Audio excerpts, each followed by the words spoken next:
So, Bob, there you are, walking down the street, Boulder, Colorado.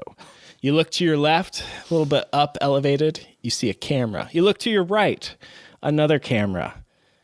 And then a few steps later, an advertisement on the bus stop, targeted just for you. Because those cameras recognized who you are and calculated how far down the street to the next billboard, digital billboard, and had that. I was going to say it has to be digital. And had it ready for you. Does that creep you out at all? Well, hell yeah, it would creep me out. But it's interesting. Like, I wonder how much I would pick up on it. But is that the facial recognition legislation that we're talking about? Or are you just talking about where it could go? Yes, to both. Yes, to both. So right now, you could be at your home on your computer and you're like, okay, I'm searching for this. Okay, I didn't buy it. Now I've gone to unrelated website and you get that fucking banner on that side. Retargeting. And it's like, hey, Kevin, you forgot to buy me. And it's like, no, I didn't forget to buy you. Thank you. I did not forget. But imagine it's no longer in your browser.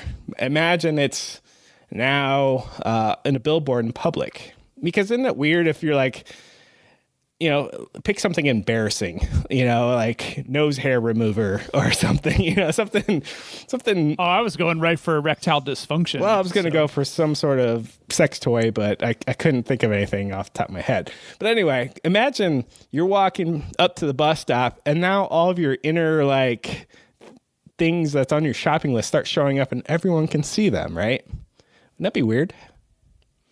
Yeah, but I mean, that is the extension of retargeting. I mean, that's the next frontier, right? Yep. Or the we talked about this a little bit with the big hack, just, the perception that maybe our phones are listening to us. But I think that that's probably still not happening. So I don't know. Fast forward 5 to 10 years. The iPhone is now $2,000. The Galaxy S20 is now like $1,899. And fear not, Bob. If you can't afford that, all you have to do is watch these ads before you place your next text message. Would you do it? Actually, I heard ads and text messaging are coming. Like, they already exist. Well, like not even like, you get an unsolicited spam thing. It's like they're going to start tagging them in text messages.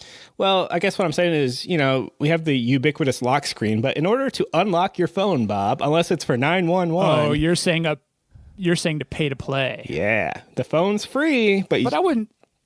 Oh, okay, good. It's not $2,000. I thought you said the iPhone was $2,000. Well, I did, but that's the rub, right? So you can have it for free, Bob, so long as we can harvest the shit out of you and target the shit out of you. What do you think?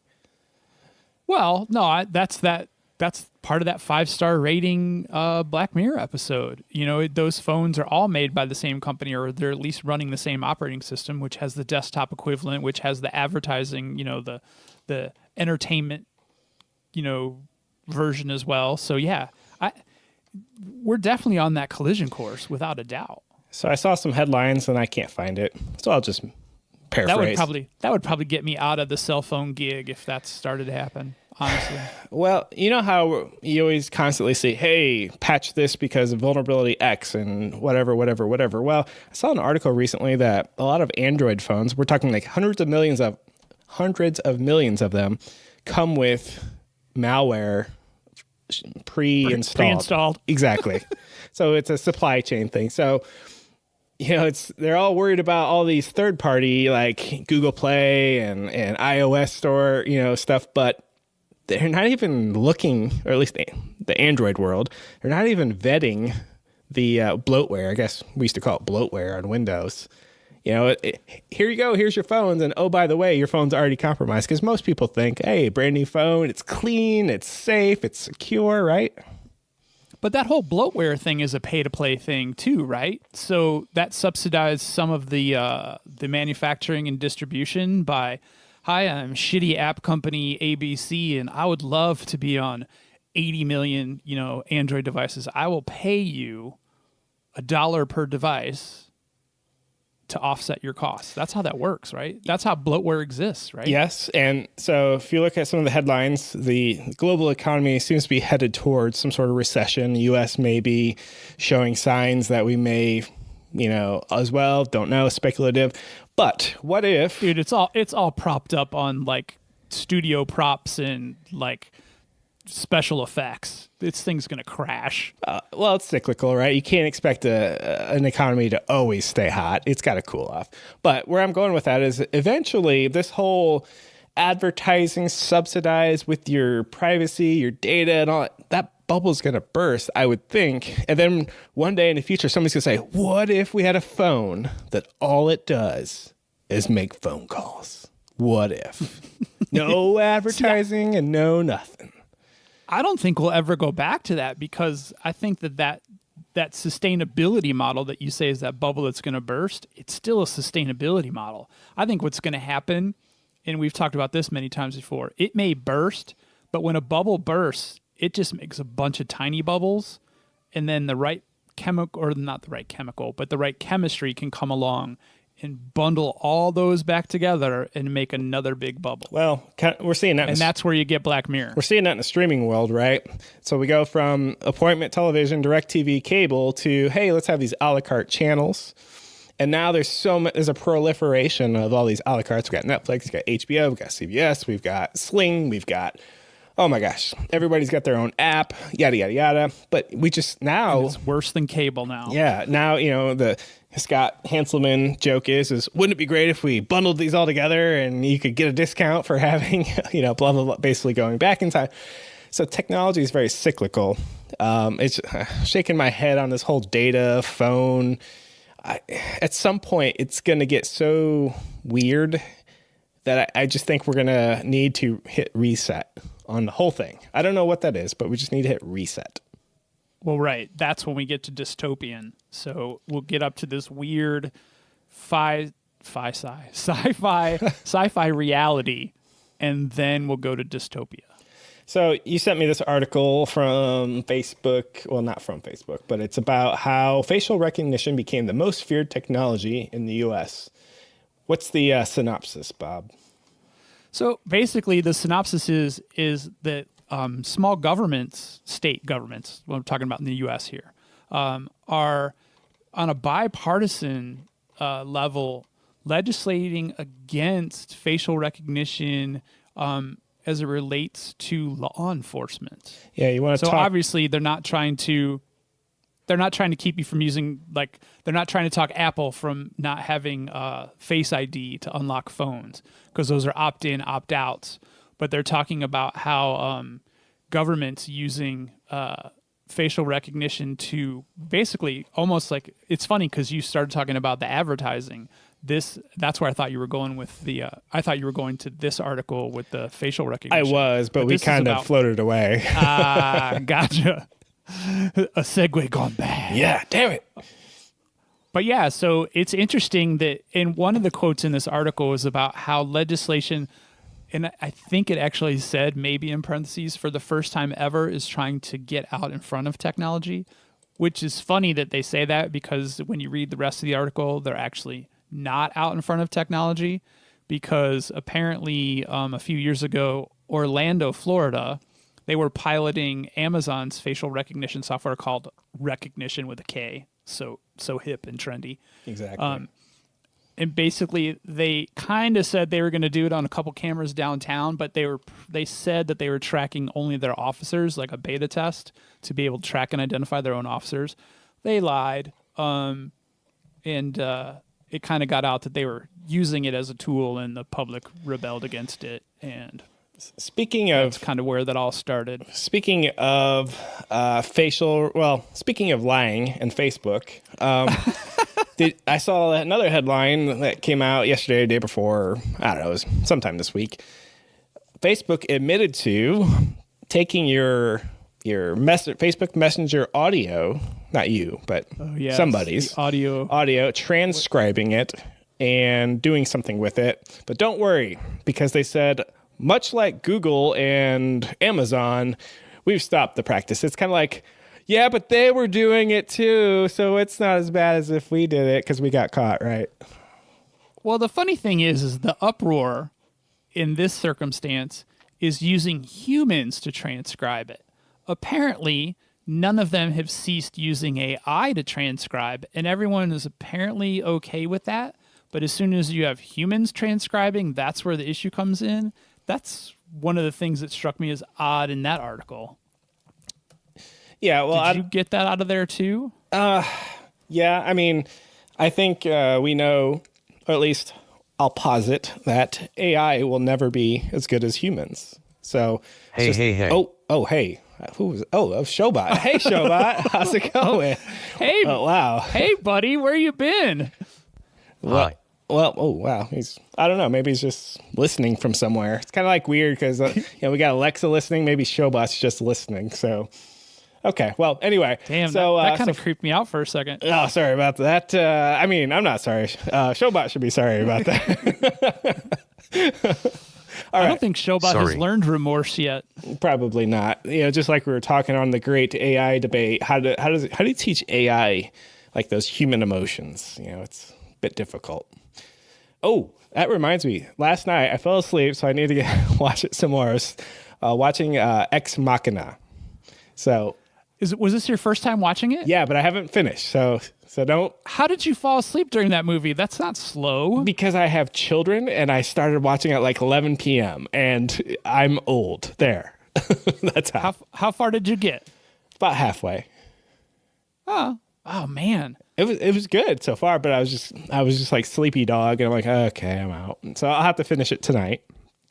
It kind of rolls downhill real fast once it starts rolling downhill. I figure there's definitely a lot of foreshadowing of, wait a second, when does this all go bad? Because it feels like it's any minute now.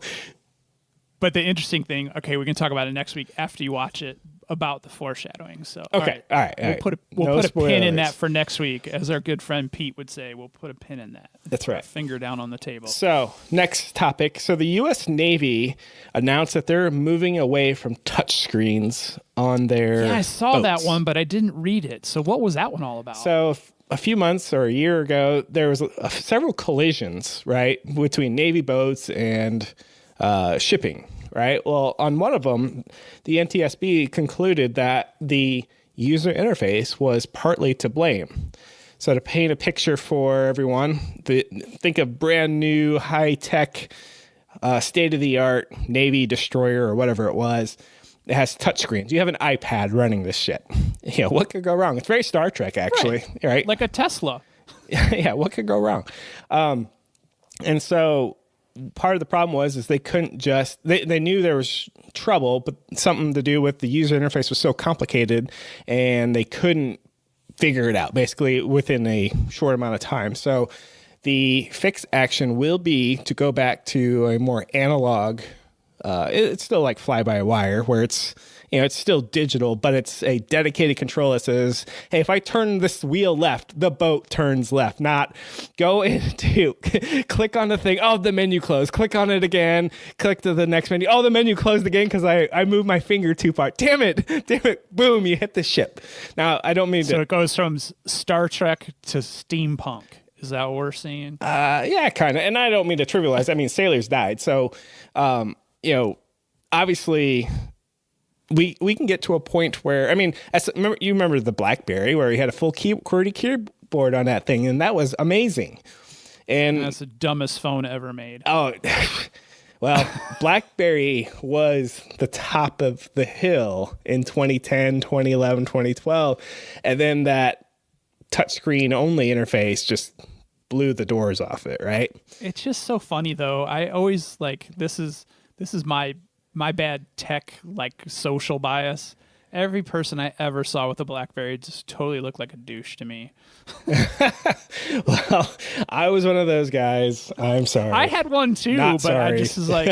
I just was like, God, every time I use it, I'm like, oh, everyone's looking at me saying, what a douche. And so one of the other headlines that's actually a little older, but was kind of brought up again recently is Microsoft Windows 10. There's an urgent patch because there's a wormable vulnerability. So basically, you don't have to do anything and your computer can be infected. So update now, basically, is what they said. And that came out yesterday, I believe. The thoughts and opinions of Bob and Kevin of the Bob and Kevin Show are exclusively the thoughts of Bob and Kevin and not the thoughts of their employers. past, present, and probably not future. It's so funny because it seems like a very urgent patch. It'd be very interesting to see how long it takes corporate IT to get around to patching said vulnerability. So That's very interesting. The thoughts and opinions of the Bob and Kevin Show are solely the thoughts of Bob and Kevin and not their employers. Thank you, Showbot. Past, present, and probably not future. Wow. oh, maybe I won't run the clip. Showbot's stealing your thunder there, Bob. It's okay. We only put countless hours into recording and mastering that. Yes. So Thanks, Showbot. So, interestingly enough, a few weeks ago, and I think I shared a screenshot with you, I got a little pop-up that says, on my Windows 10 machine, it says, restart and update to stay in support. I'm like, huh? It's Windows 10. What are we? Okay, I'll read on. It says, support for the Windows 10 April 2018 update. Bob, that was like, what, 14 months ago? A year and 3 months ago, yep. Ends in November of 2019. That's in like a couple months. So it says restart to install a supported version of Windows. The fuck? I have an unsupported version of Windows? It's Windows 10. Was that is it tied to this patch? Are those one and the same, or was this something different? I think, no, it has nothing to do with the worm one that just came out. So I think this has to do with one of the big updates.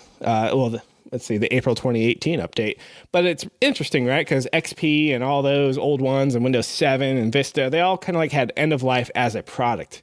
But this is my first indication that we've ever seen a mid-current life patch. Mid-major end of life. Yeah, and it's like the weirdest thing. It's like, hey, if you haven't updated lately, screw you. We're just moving on without you.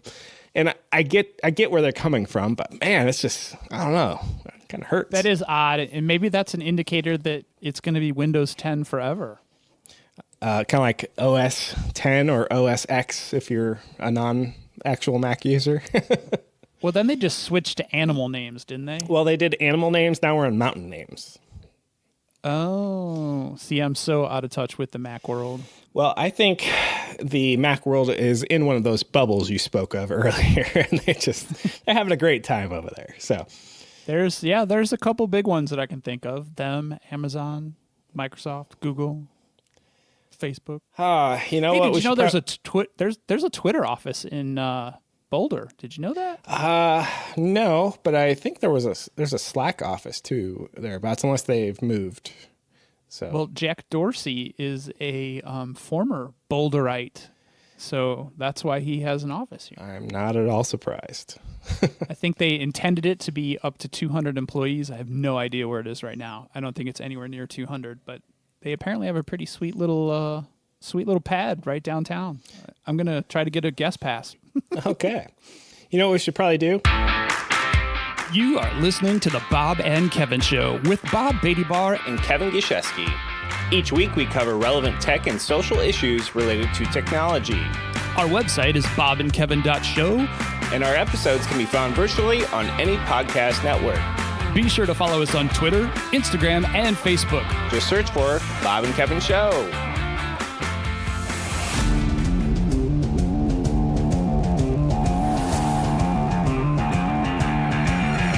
Hey, Bob, what are we doing today? Kevin, we are finally getting to our hot topic of the evening or the day or whenever you're listening. We're going to talk about gun technology, gun safety technology, or pretty much gun technology in general. I think first we're probably going to talk about where each of us stand on the gun issue, I guess we can call it, or where we stand on guns in general. And we'll talk about that pesky Second Amendment thing.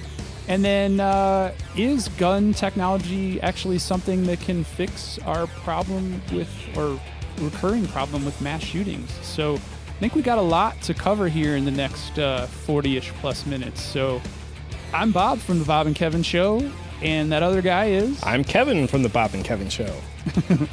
So I don't really know where to start here, but I guess we could kick it off with you. It looks like Kevin's raising his hand. He knows where he wants to start. Well, I was tapped on the shoulder by Showbot, and he would like me to give a little context to guns in America. And he says, and I'll let him read it, has to do with this pesky little Bill of Rights thing. In fact, it's called the Second Amendment. Shiobot, can you go ahead and read that for us? A well-regulated militia, being necessary to the security of a free state, the right of the people to keep and bear arms, shall not be infringed. So it's 27 little... Now wait, for Go ahead. clarification, though, that's only part of the Second Amendment. Is it? Correct? That is not the entirety of the Second As far as I know, that is the full text. Go ahead and Google. Oh. But I'm fairly certain that is the full entire text, which leads to I'm gonna go to your point, which is whoa, that's 27 words. That ain't a lot of context, right? Exactly. So, I'm supposed to chime in on that more than just saying exactly? No, sorry, I'm reading it up. The Second Amendment, the text of the Second Amendment reads in full. Holy shit. That's it. Bob, holy shit is not in the Constitution. I know, but it really is just those 27 words. Which takes it to the armchair lawyers of our great country where everyone loves to interpret this little sentence. It's one sentence, 27 words. Wow, that is pesky. Holy crap. I apologize to everyone out there that I was not significantly or adequately prepared for this conversation, because I just assumed that there was much more verbiage around this thing that we argue so heavily. Well, even the Constitution itself is not exactly a wordy document. It's more on the lean side of anything. I guess it's more of a mission and vision statement. Sure, I guess. The Supreme Court may call it a little more than that, but it's definitely an important document. So let's jump into the deep end. So, Bob, if you want, I'll go first. Where do we stand on guns in America? So I'm just going to riff, and hopefully I can yield at some point and you can take over. So a little backstory. I was in the military for 6 years. Prior to that, I had never really handled a weapon whatsoever, a gun whatsoever. So really? So No. Guns weren't part of you growing up? Not at all. Zero. Not me personally. My brother, my father had guns, but I never did. And I joined the military at 26, Did you shoot a gun before 26? My dad let me shoot a pumpkin once. I probably shot 6 rounds in my entire life before I entered the military. Now that you're out of the military, would you say that you are a trained Assassin. marksman? Yes. Well, not assassin, but you're Yes, I a am. trained marksman, right? Yeah, because you actually get a marksman badge. You get a rating, and you have to go qualify, as we say, every so many months. So a little backstory. I was in the military. So before the military, I really didn't know how to handle a weapon. They were pretty scary to me. Like, oh gosh, if you put one in my hands, I was afraid that the bullet's going to come out the back or something. Just something irrational. Coming out of the military, it's a machine of death, and it's very efficient at what it does. And I'd actually never owned my own firearm prior to the military and when I got out of the military. At some point, a few years after the military, I bought 2 weapons, a shotgun, which to this day I've never shot, and a handgun, which I'd only done target practice. Fast forward a little further, I am no longer a gun owner. Just for a question, though, clarifying question there. You said only for target practice. Yes. What the fuck else would you use it for? Home protection. So I bought it for the intent of home, a stereotypical home protection, protect the family. Well, I'm glad you never had to use it for home protection. Honestly, me too. And I think we'll talk a bit about irrational fears here before the show is over. But so that's kind of my backstory. So I never touched guns. Then I was in the military. I was a trained marksman. I then got out, owned a few, and then I'm no longer a gun owner. And did you employ or utilize any technology with the guns that you owned, like let's say a childproof gun safe or? Yes, I had So my pistol, my handgun, was in a gun safe that was biometric. So you had to have the correct, finger to open the gun safe. And you do that for quick access. So if you feel that somebody's going to come in your home, you can't mess with the gun lock with a key because it just takes way too long. Plus, you might accidentally shoot yourself or somebody else trying to unlock it with that key. Yes. So there's a lot of gun safety. I don't know how deep we'll go into gun safety, but like the shotgun had a trigger lock on it.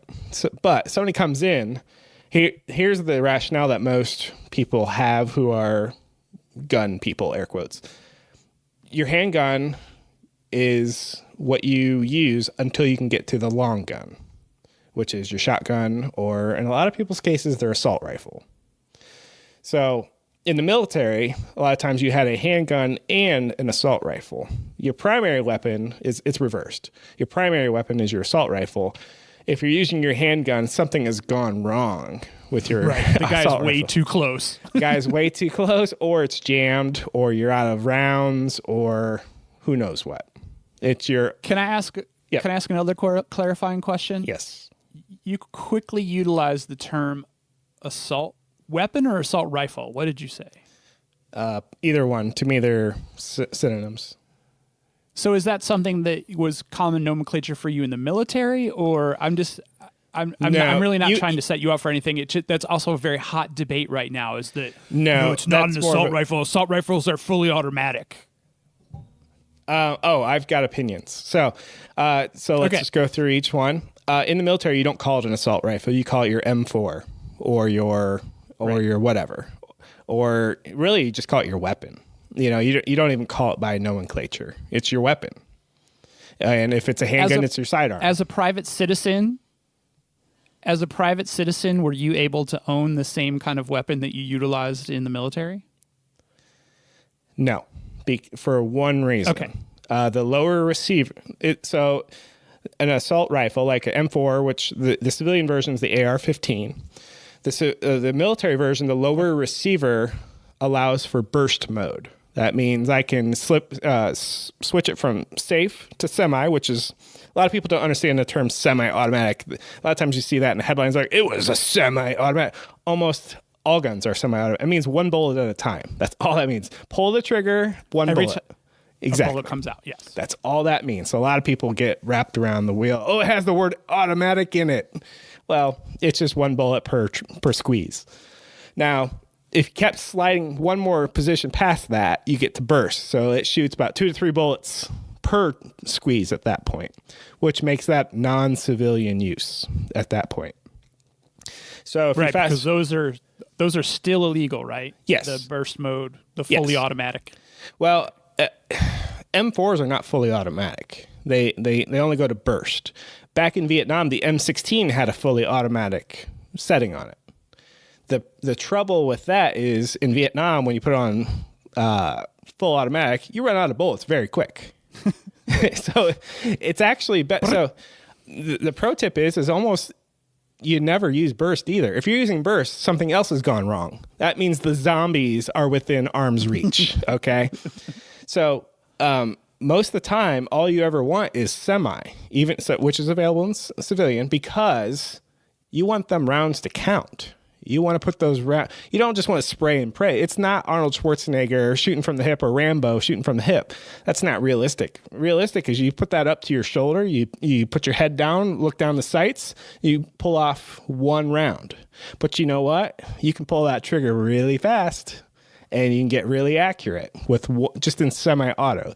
So don't let it fool you that semi-automatic is less dangerous. I would say it's more deadly in a way, because you can aim, fire, and then you still have 29 rounds left. Whereas if you're not shooting 28 into the ether and then one might hit the broadside of a barn. Right. And every time, if you've ever shot a long rifle, when you shoot the rifle, the barrel wants to rise up. So you have to shoot, recontrol, shoot, recontrol. Burst, it just climbs a staircase. Where that first one might hit, but those other two, just like you said, just kind of went zip, zip, zip. Or if you did hit the person, you've got 3 rounds in that person, and you're actually not very efficient because one AR-15 or one 5.56 round, which is the size of the bullet, it's going to do a lot of damage. Just one. So if you want to be efficient, you're just going to do one bullet. The 2 to 3 burst. So I just want to kind of level set there. So in the civilian world, you can only shoot semi, and that's know better. It's not like, oh, well, at least you can't do full auto. Well, you know what? Honestly, full auto is, not exponentially worse. Anyway, now in the Las Vegas shooting, they had, the bump stock, and that's a way around the civilian, because what it does, it turns that semi-auto into a fully auto because it's re-racking it for you. So it's kind of like sidestepping it. So that's why, that was talked about during that one. If we go back to the military, we did have fully automatic weapons. It was like the M249, which we call the SAW, squad automatic weapon. That will fuck you up. That will cut you in half like a piece of paper perforated. Bop, bop, bop, bop, bop, done. Then you have the 50 cal, where one of those rounds will will take a limb off you. Yeah, that's a big ass bullet. I have some really cool pictures from the military. I put bullets down for reference and put my hand. Like the 50 cal is the size of my middle finger. It's just massive. All right, so back to where do we stand on weapons and guns and stuff. So we have the Second Amendment, and here's the competing concerns. I'm surrounded by people who love guns here. Some I feel is very legitimate, and I call them the hunters. They go out, they shoot deer. I was going to ask about hunting, yeah. They shoot deer, they gut the deer, they eat the venison.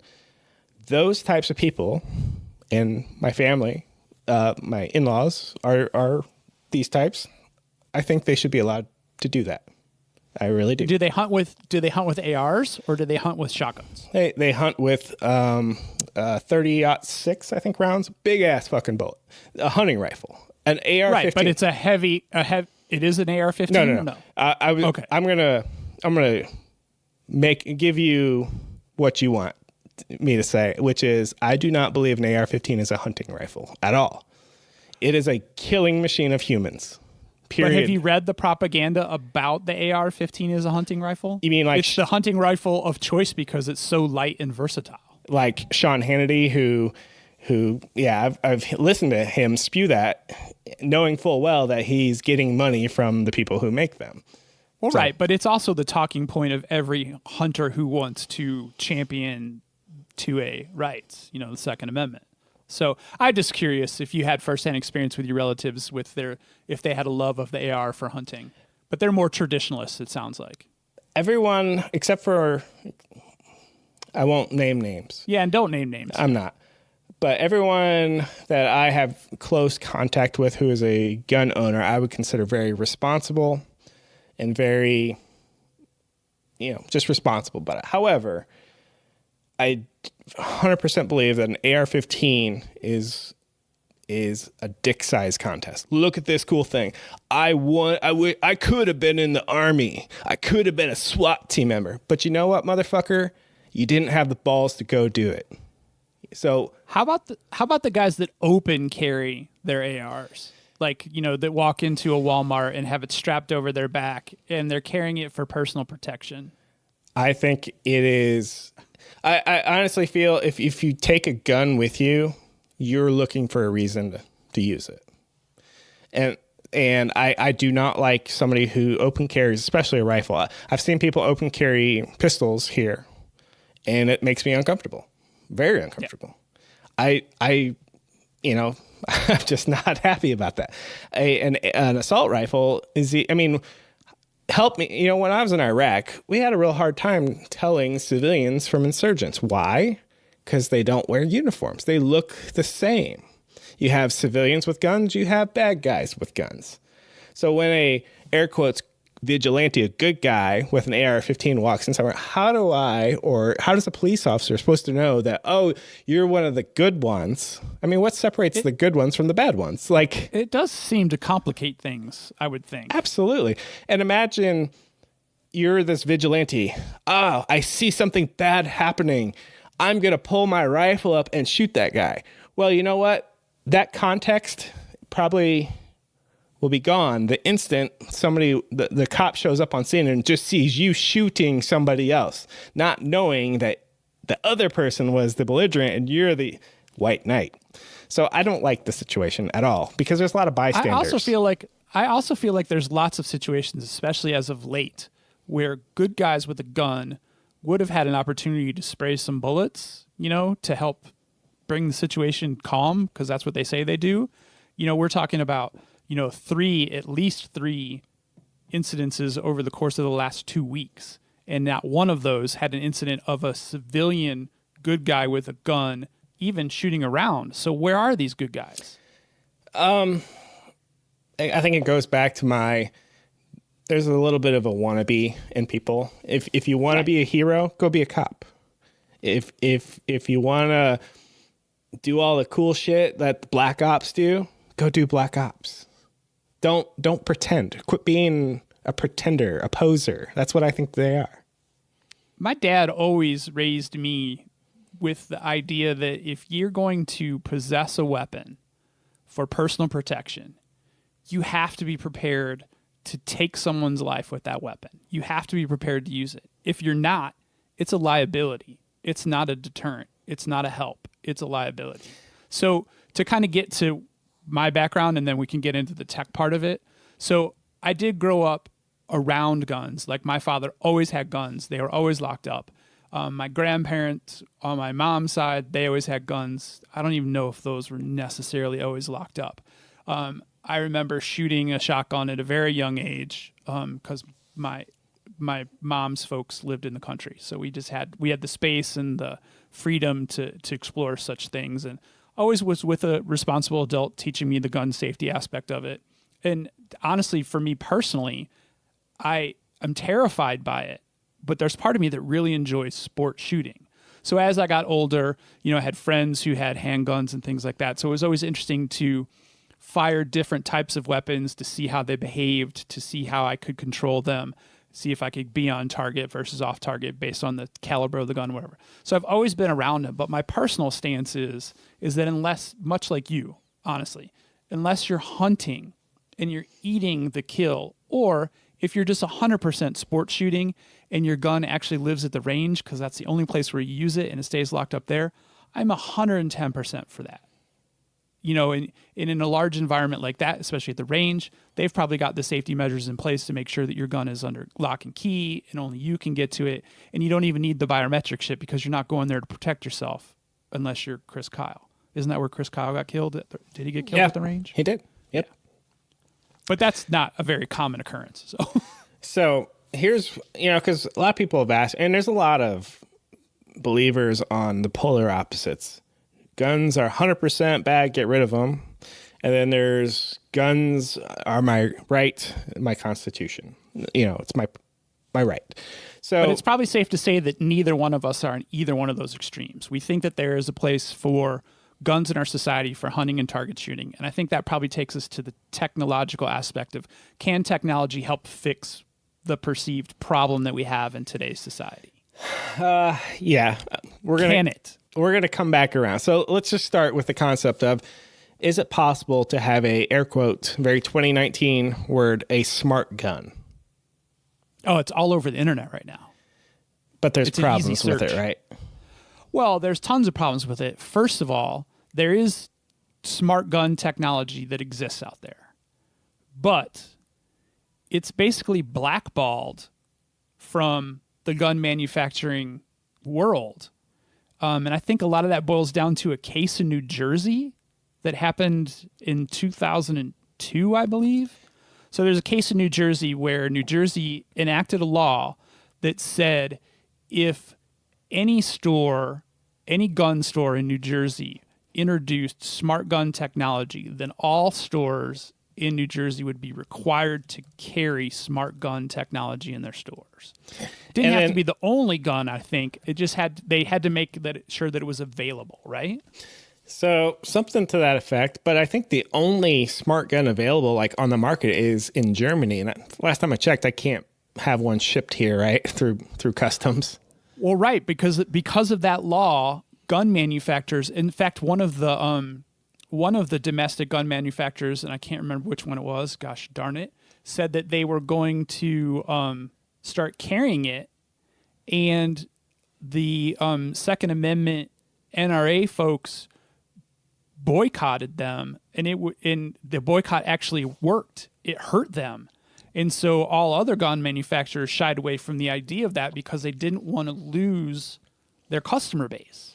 And the gun business, pardon the pun, has been booming in the last 20 years here in the States. So last check of the numbers, and somebody can fact check us, I think it's 400 million guns are in America.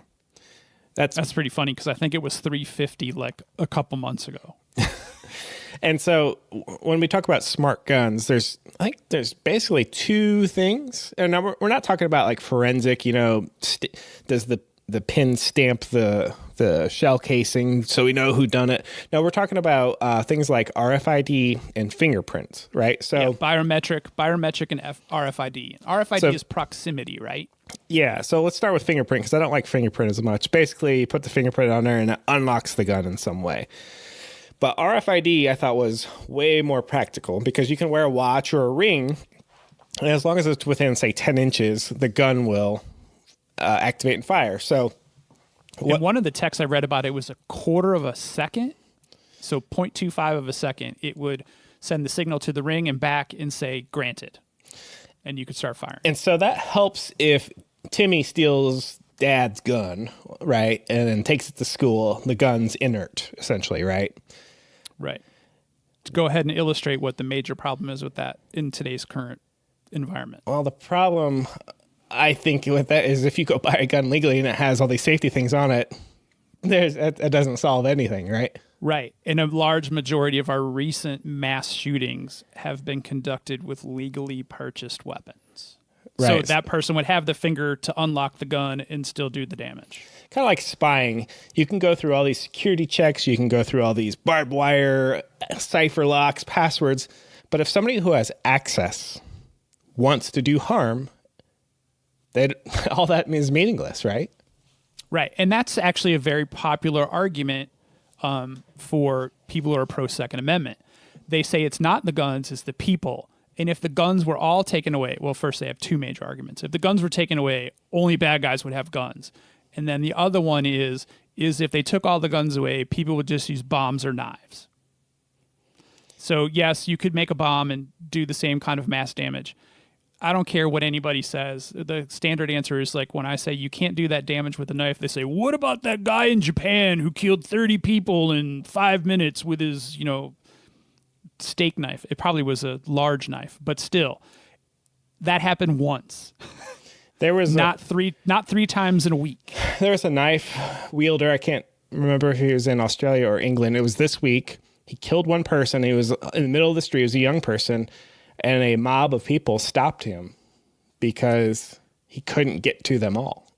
Much more realistic than a bad guy with a semi-automatic.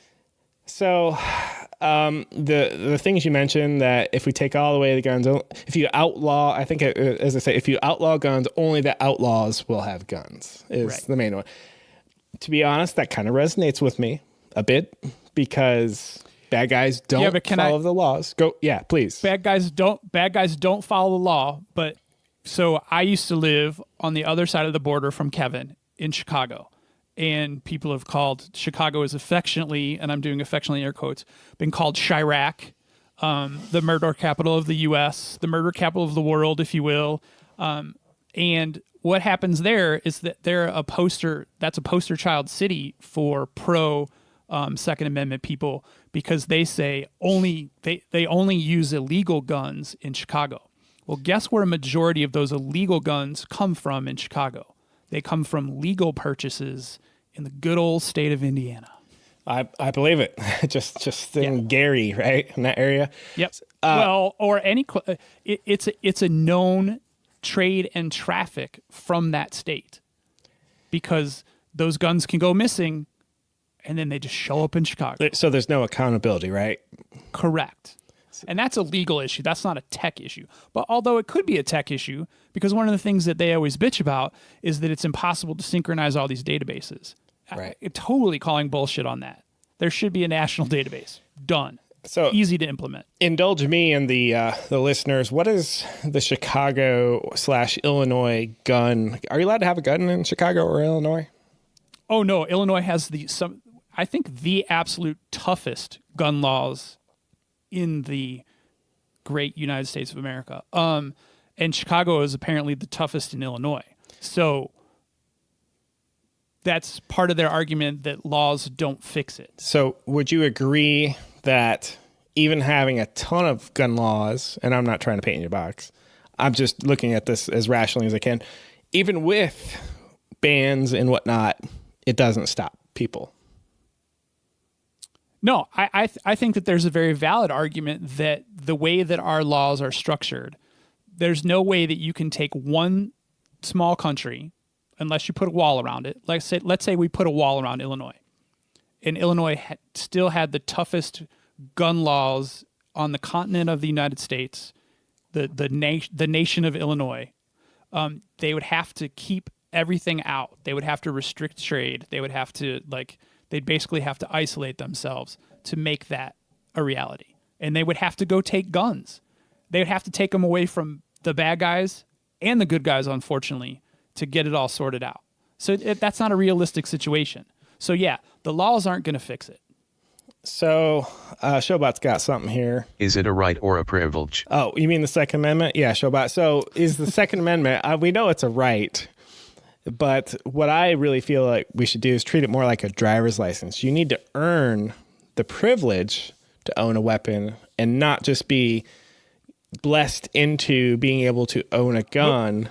But Kevin, it's right there in the goddamn Constitution of the United States of America. It is a right. Well, it's my God-given U.S. citizen right. Can I call you Billy Bob when you talk like that? Hell yeah, you can. All right, Billy Bob. You've got a point there. Goddamn right. You've got a point there, Billy Bob, which means we would have to have a constitutional convention to change the damn Second Amendment. But goddamn it, Kevin, Jesus Christ signed that Constitution. You can't change that document. It's never, ever been changed. Well, that's bullshit. But exactly, because guess what we're talking about? We're talking about an amendment to the Constitution, so it was put in there. So guess what? We've had ones put in there and taken out. Sorry, this is where it gets a little... We're not talking about tech now, but it still gets me... Well, okay, so let's bring it back to tech real quick. The problem is all the tech in the world right now probably can't solve this problem. Would you agree? I would for the most part, except I'm very intrigued by gun armed. Did you read about that one? Indulge me. What is it? Gun armed is actually not a locking technology. It's based on location. So think about if gun-free zones were actually geofence enforced. So, of course, this would have to be broad sweeping, but even if I were the legal owner of the weapon I purchased and it had this gun-armed technology in a public situation, in a public setting, I could not fire that weapon. So that would be like one class of weapons for law enforcement where they would have free reign to use their weapons anywhere. But citizens who had the gun-armed technology basically would have those weapons enforced. And that's really to combat the legal gun use as much as the illegally acquired ones. And I'm intrigued by this. This is not in production. This is still, they're trying to figure out to make sure that it can't be spoofed. So all the same problems with any kind of geolocation service. But I'm very intrigued by this one. All right, I'm going to play devil's advocate, if you don't mind. Of course. So you're telling me this gun's unhackable? Well, no, I think that's what they're working on. I think anytime you're going to bring technology in this situation, they're going to be able to figure it out. People are going to make homemade guns with their 3D printers to get around shit like that. And so would you then have to force people to every new gun on the market has to have this technology, right? Otherwise, you would just not buy this gun. Right. I would say that if you are buying a weapon I think that could be a universal legislated. And if you're caught with a weapon, whether it's for hunting, personal use, or whatnot, there'd be a penalty associated with it. If it were disabled, hacked, circumvented, that's what you're getting at. All right. I mean, we're still not going to stop people. If we're going to keep guns in society, we're never going to stop people from using them. I do honestly believe that. Right. All right. But does that make people the problem? Probably not. You and I were talking before the show, and I quote, "Technology's never the problem, Bob. It's them fucking people." It is, but I don't consider the gun itself. I mean, yeah, back in the dark ages, it was a technological advancement. So now it is just a tool for mass destruction. Okay, so we've got, I'm just playing along here. So we've got legislation. You have to use this technology. The tinfoil hat types would be like, whoa, they're going to push this button and it's going to disable all of our guns so they can, the tyranny of the dictator will not let us because the Second Amendment prevents us from, or blah, blah, blah. We can take back this country by force if necessary, right? Right. So yeah, that's where the 2A people will say, it says that a well-regulated militia necessary.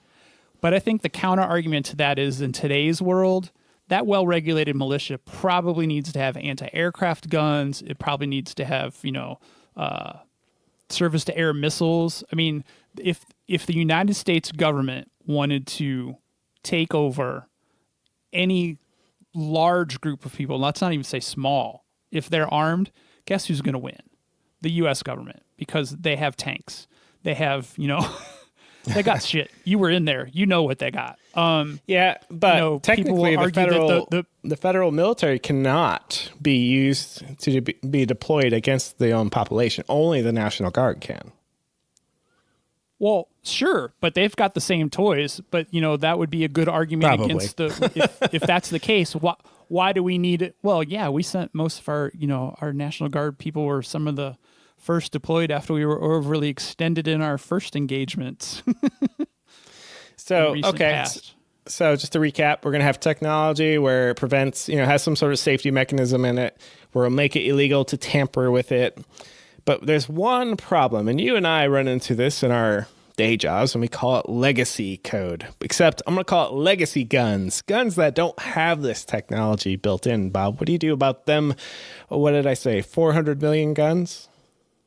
Yeah, it'd be interesting. So are those 400 million, are those actually legally registered guns, or is that just an estimated total of guns in circulation? Full disclosure, I got my figure from the Ted Nugent Joe Rogan. So I think... I was going to ask you what that one was all about. Yeah. So what would you do with those legacy 400... I think or you'd have pick a big number of guns. What do you do? Yeah, well, right. I say one of my other friends and I, we have a rule of or not a rule, but a law of half. So so-and-so... Okay, 200 million. So-and-so... Yeah, so 200 million is probably enough. I think you'd have to do an exchange program where you could exchange your weapon for the technology, or if you willingly bring your weapon in, the technology can be added free of charge. Unfortunately, capitalism. What about gun collectors?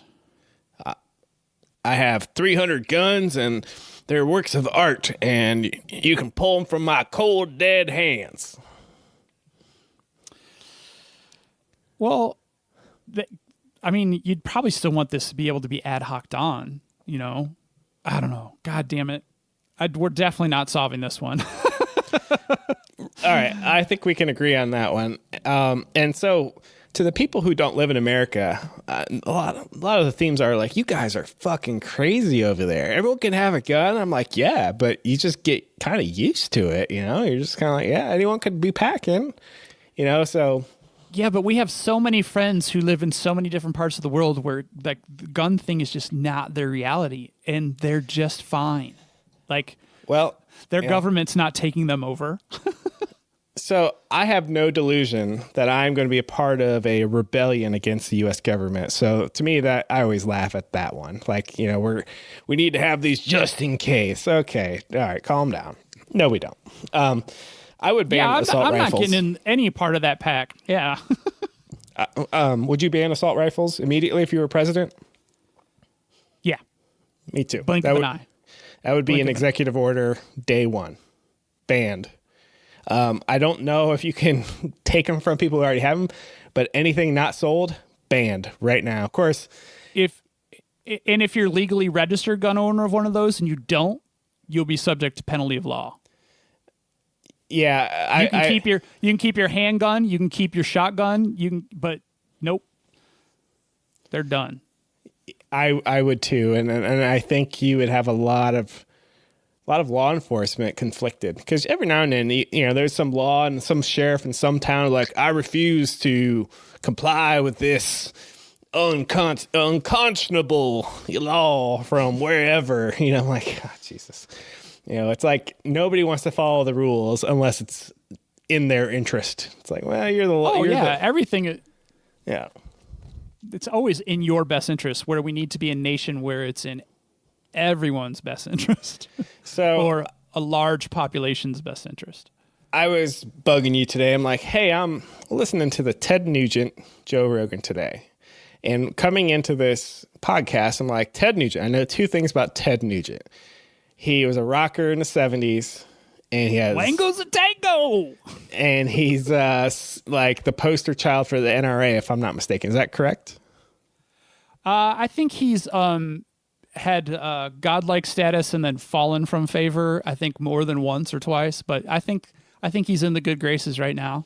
Well, so I think I commented to you, and this won't be news to Mr. Nugent. The man is a pompous asshole. But you know what? Well, it was funny though, because at the beginning when you were listening, you were like, "Oh, he's really like interesting or something," and then I was like, "Oh, wait for it." Well, I mean, to round out, because I listened to the whole thing, he's a pompous asshole. He's very energetic. He's very good at making his points. I do appreciate the fact that he has a belief and he believes in it, and he's just like, "No, this is what I believe. I'm sorry. This is just what I believe." I mean, you can call that super rigid. He had a lot of reason, but he did focus more on the hunting though, right? I mean, he wasn't all about the self-protection. Yeah. So here's what I think is wrong in America. We have the wrong conversation. Things get conflated. So we have this thing called identity politics in America, or maybe it's worldwide. The whole gender thing. Spreading. The whole gender thing. Spreading. And it's just whatever. I think we're conflating biological with sociological factors, and people blend that and can't separate two. I really feel we have to. I mean, if somebody wants to say so-and-so is a female because they were born a female and now they're transitioned to a man, or vice versa, you can say that without malice. And if you want me to call you a he or a she, that's fine too. But I think people just conflate the two. No, you can't you can't assign a gender to so-and-so because reasons. And someone says, no, God said there is men and there are women, then that's it. And just, it's like, I'm tired of that. Wow, you're going for the trifecta today. I know. There's some serious clickbait in this episode. So to take it over to guns, I think we're having a wrong argument, because Ted Nugent makes a fucking great case for living off the land and hunting. And I think that's great. It's when the people do the Sean Hannity thing when they go, and an AR-15 is the best rifle for hunt. Fucking what? You only believe that because you got the check from whatever gun manufacturer, you fuck. Did Ted talk about his choice in weapon at all? I don't remember, because I listened to that episode months and months and months ago. No, I don't think so. He said he had a few dozen guitars, a lot of guns. He was very nondescript. I honestly, he's an arrogant asshole, but you know what? I have respect for the man that he talked through it with Joe. He talked through with everything. It wasn't Second Amendment, blah, blah, blah. It was, well, here's what I think. And there's a lot of the tropes and the cliches that, I've talked about tonight. So I've got respect for him. I do think I remember him saying something along the lines of, now, Joe, our founding fathers did, look deeply into this before they decided that. Trying to do my best Ted Nugent impersonation. I mean, so everyone's got skin in the game. Everyone, we all come to every conversation, every interaction with our biases. And it just is the way it is. And I can understand why he is pro-gun. And I'm more like Joe and Ted than I thought I was, to be honest. I'm like, yeah, if you're a hunter, fucking hunt, that's great. That's fine. And at no point did Ted pretty much say, well, you should be allowed to have an assault rifle. Never. I mean, it was never really talked about, but he also didn't throw it out there. I think he did mention cold dead hands at one point, though. Maybe I'll have to review When talking about his hunting guns. Could be. But my point is I think so to kind of summarize, my future isn't a future that has no guns because I think that's foolish. We will not have that future.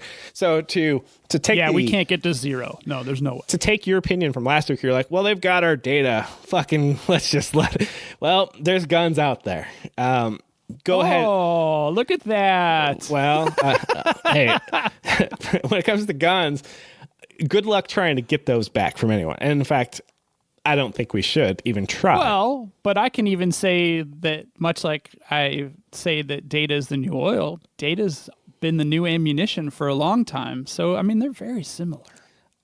My future requires abolishing the Second Amendment, making guns a privilege, not a right, and starting buyback programs only after we have banned assault rifles. Maybe I already said that.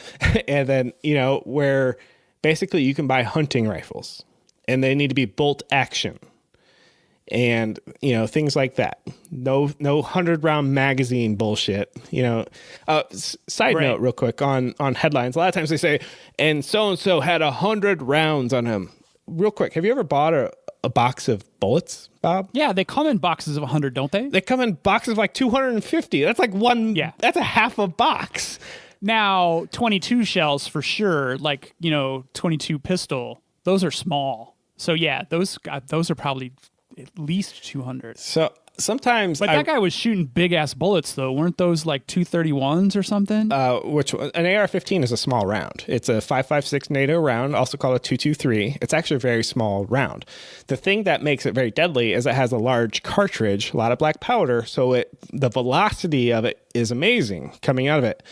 On top of that, when it hits flesh, it flattens out and turns into a little saw blade. It rips. And it ricochets around. So I've shot an an AK-47. I've shot an 5.56. I've shot a 50 cal.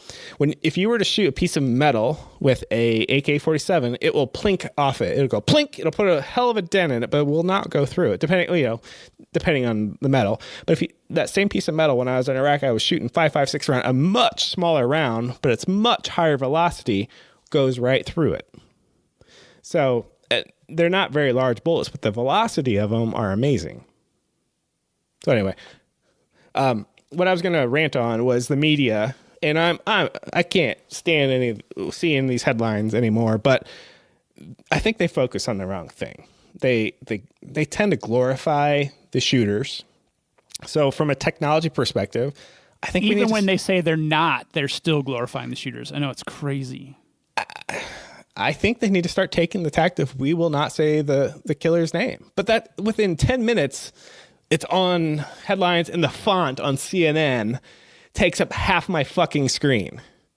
Right, but for that on-air virtue signaling, they'll all say, and we're not going to mention the killer's name. But if you go to our website... yeah, it's right there. And we always use his middle name because that's what we do for assassins, and it's like... So I think that's a technological step we can help for society is, let's not name the people. That does not help when we say it was so-and-so, so-and-so, because what do the youth and the... What are a lot of people chasing these days? Fame, right? Exposure. Get my 15 minutes. Well, what if I told you we're going to deny you that when you do these horrible things?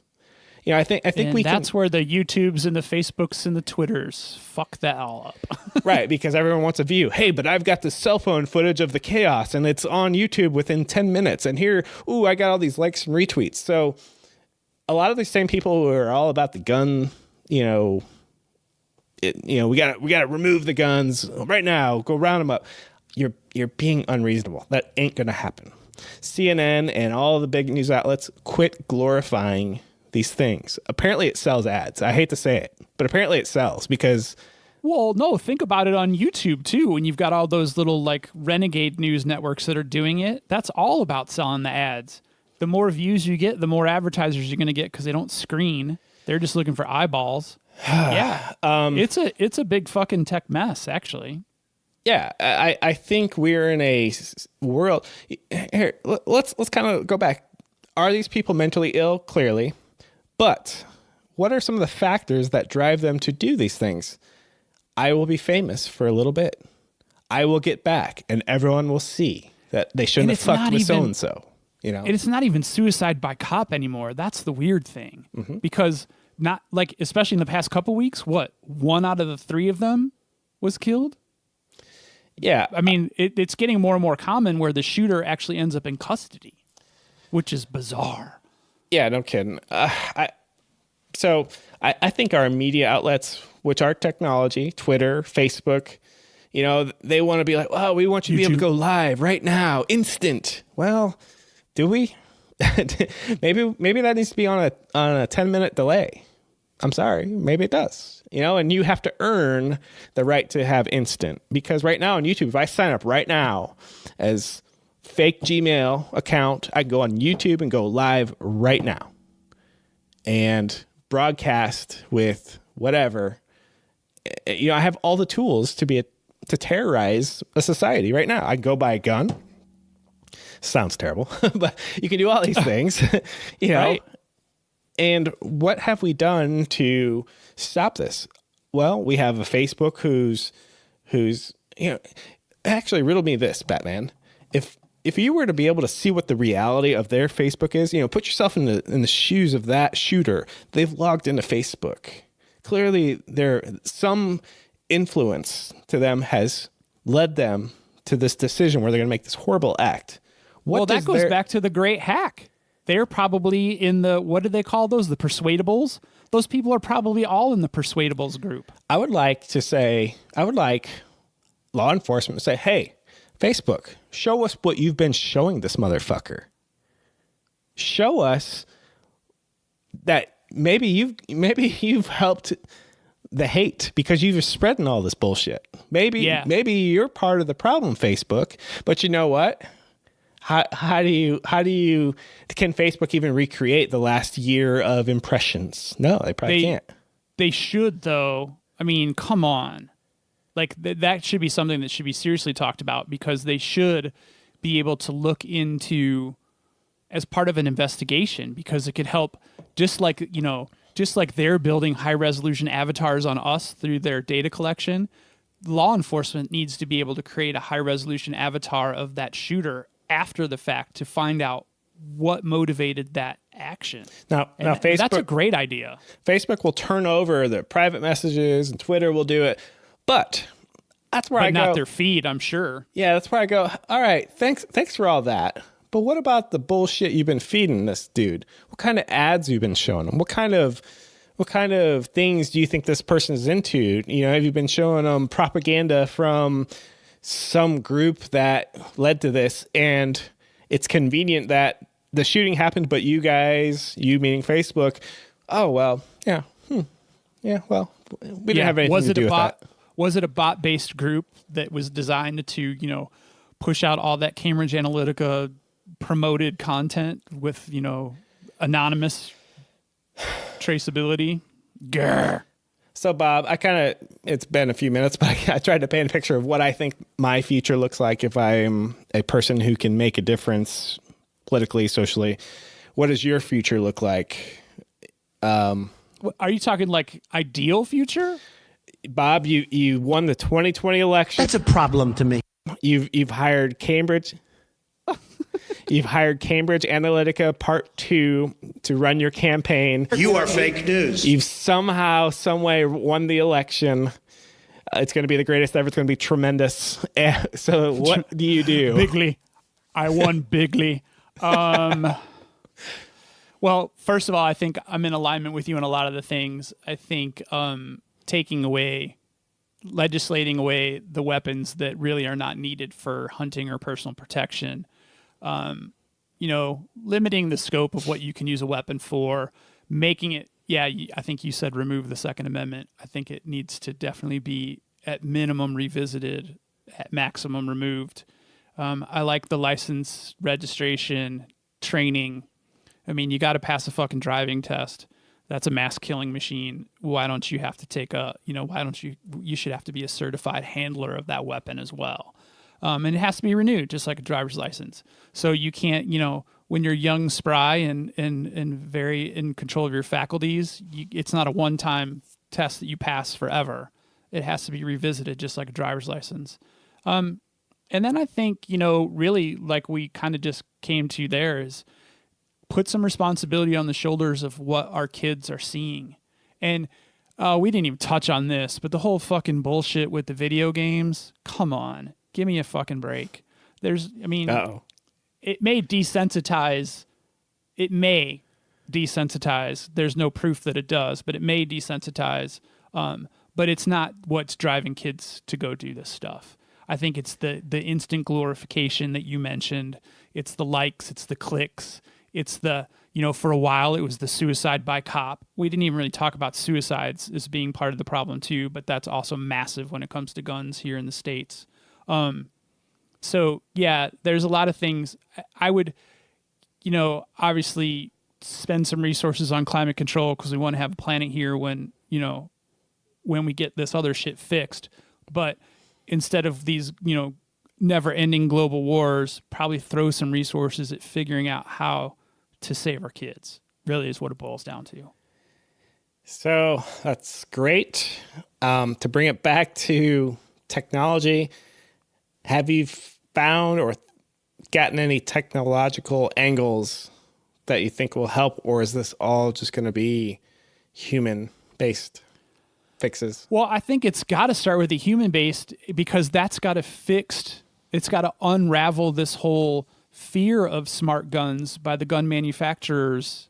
We've got to strip that down. We can't have the technological advance if nobody's willing to try it, because of alienating a user base. So, that part I think is going to be people first, and then maybe that will open up. It's so funny because we were looking at this website that's about gun innovations, technological innovations around these things. And literally on the innovators page, there's 1, 2, 3, 4, 5, 6, 7, 8, 9, 10 innovators that they picked. There should be a list of hundreds that are, getting into this kind of technology to figure out how to make, first of all, how to keep the guns for the people who want to keep them, and then 2, make them smarter. Not to steal that word, but, add a technological component that could help make everyone's lives better. So, yeah, you brought up a good point. You need a driver's license and a test to get a car. You need to be 21 or older to buy alcohol. But at age 18, just give me some money and have a nice day. Here's your gun.